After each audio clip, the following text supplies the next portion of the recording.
Kano ke katundu kaffe akobadde okimanyi mu malindirire.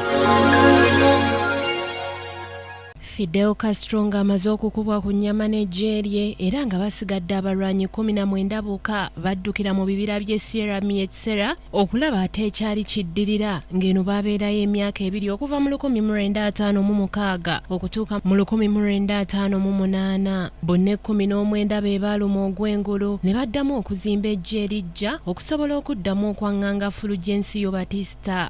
Ku bano kwegattibwako abalala ne bawera 200 abeekolamu omulimu okwali ne bannansi ba Cuba abaali bawagira Castro ebiseera ebyo abataamulekerera. Fidel Castro yamanyibwa nnyo ebiseera ebyo nga bwe gaba mawulire yabeeranga ku muko ogusooka. Mu 1958 Batista we yategeera nti Fidel yali wa kumulumba yatongoza kaweefube ow'okukuba okutta gwe yatuuma Operation Verano mwe yaduumirira eggye ly'okwaŋŋanga Fidel, naye olw'okubeera n'obukodyo obw'omu nguuba eggye lya Fidel lyawuttula bali kubanga lyalina obukugu. Wano Amerika ne Bungereza yabiyingiramu ne bawa Batista obuyambi bw'ensimbi n'ebyokulwanyisa okukuba Fidel naye nga mpaawo magombe gazza kubanga Fidel yali amaze okwefuga ebitundu bya Cuba eby'enjawulo omwali Orient ne Las Villas. Batista olwakitegeera nti alabika awanguddwa butereevu yadduka eggwanga n'agenda mu Republican ya Dominican nga mu kiseera ekyo munywanyi we yali munnamagye Eulogio Catlo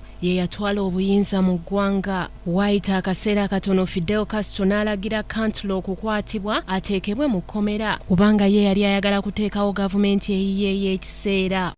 Fidel nga yeddiza obuyinza yalonda munnamateeka Manuel Urrutia Leo okubeera pulezidenti ate Jose Miro Cardona n'abeera ssaabaminisita nga bino byonna byaliwo mu 1959. Bw'atyo Fidel Castro bwe yatandika obukulembeze mu ggwanga lya Cuba ng'okuva ku lunaku olwo teyaddirira. Kigambibwa nti singa Fidel teyamaamulako Batista yandibadde talina mu byafaayo essaawa zino. Lwa Kingdom TV amalindirire Samali Kisaache.